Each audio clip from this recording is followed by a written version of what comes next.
Party मेरी माँ है और मैंने गांव-गांव में। नमस्कार, दैनिक पुकार न्यूज में आपका स्वागत है। आइए नजर डालते हैं आज की हेडलाइंस की ओर। भाजपा कार्यकर्ताओं ने दिखाया जोश, मावली में लगे दलितचंद के पक्ष में नारे।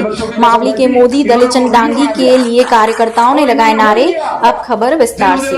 राजस्थान विधानसभा चुनाव में अब तक काफी उतार चढ़ाव देखने को मिले हैं। हालांकि मावली विधानसभा क्षेत्र में कांग्रेस प्रत्याशी पुष्कर डांगी को टिकट मिल चुका है, लेकिन भारतीय जनता पार्टी की तरफ से अभी तक कोई भी नाम जारी नहीं हुआ है। हालांकि भारतीय जनता पार्टी की तीसरी सूची में 56 प्रत्याशियों की सूची जारी की गई। हाल ही में वल्लभनगर में आरएलपी छोड़कर भारतीय जनता पार्टी ज्वाइन करने वाले उदयलाल डांगी को वल्लभनगर के प्रत्याशी बनाया है। वहीं पूर्व विधायक दलितचंद डांगी के निजी आवास पर कार्यकर्ताओं की बैठक आयोजित हुई। कार्यकर्ताओं ने बैठक में अहम निर्णय लिया, जिसमें कार्यकर्ता ने बताया कि आला कमान के द्वारा विधानसभा में थोपे गए प्रत्याशी को स्वीकार नहीं किया जाएगा एवं कांग्रेस प्रत्याशी पुष्कर डांगी के सामने अगर मावली विधानसभा क्षेत्र में सीट निकालने की बात है तो वहां दलितचंद डांगी का नाम सबसे पहले आता है। ये कहते हुए कार्यकर्ताओं ने मावली के मोदी दलितचंद डांगी को बताया। मीडिया से बातचीत के दौरान पूर्व विधायक दलितचंद डांगी ने कहा है कि भारतीय जनता पार्टी मेरे लिए सर्वोपरि है एवं पार्टी का निर्णय भी सर्वोपरि है, लेकिन स्थानीय प्रत्याशी को भारतीय जनता पार्टी टिकट दे। अगर स्थानीय प्रत्याशी को टिकट नहीं मिलती है तो जो कार्यकर्ता निर्णय लेंगे वह होगा। अब देखना यह होगा कि भारतीय जनता पार्टी मावली विधानसभा क्षेत्र में स्थानीय प्रत्याशी को टिकट देती है या नहीं। सुरक्षित है।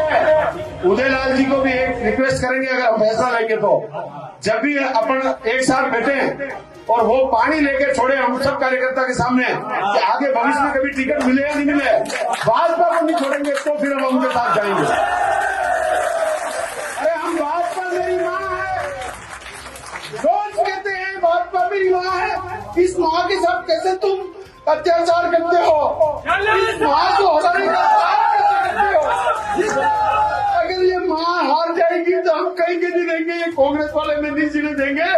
आप सबसे मेरा हाथ जोड़ के निवेदन है, उदयलाल जी को भी ये बात बोलना और सब कार्यकर्ता को ये बात बोलना कि भाजपा को जीतने के लिए, भाजपा के लिए ये सब काम करे, क्योंकि मैं तो वापिस चला जाऊंगा जहाँ आया हुआ। लेकिन ये भाजपा वल्लभनगर में नहीं जीती अगर तो ये दुष्ट लोग, ये अत्याचारी लोग और ये रावण में बैठे लोग कभी नहीं जाएंगे। ये भाजपा एक हो, भाजपा के लिए एक हो जाओ मेरे कार्यकर्ता बंधु, भाजपा के लिए एक हो जाओ।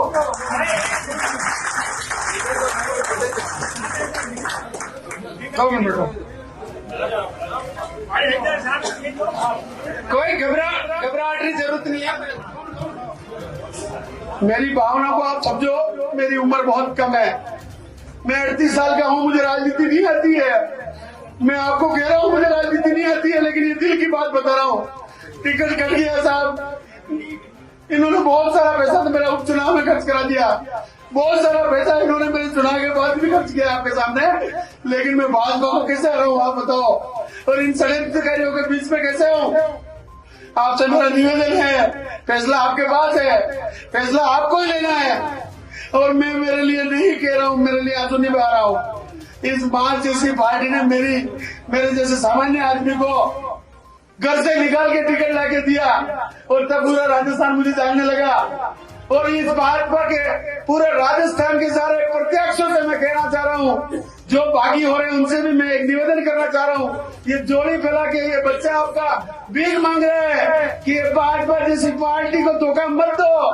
ये देश जब भी बचेगा जब इस देश में भाजपा राज में आएगी, ये राजस्थान जब भी बचेगा जब राजस्थान में भाजपा आएगी, और ये वल्लभनगर भी इन अत्याचारी कांग्रेसियों बेईमानों से जब भी बचेगा जब वल्लभनगर में भी भाजपा का कमल खिलेगा। व्यक्ति तो आते जाते रहेंगे, अटल जी की बात को बार बार पढ़ो, जब भी कमजोरी महसूस करो अटल जी को याद करो, किन परिस्थितियों में उस आदमी ने पार्टी खड़ी करी, किन परिस्थितियों में उस आदमी ने इस कमल के फूल को जिंदा रखा, और आप अपने टिकट के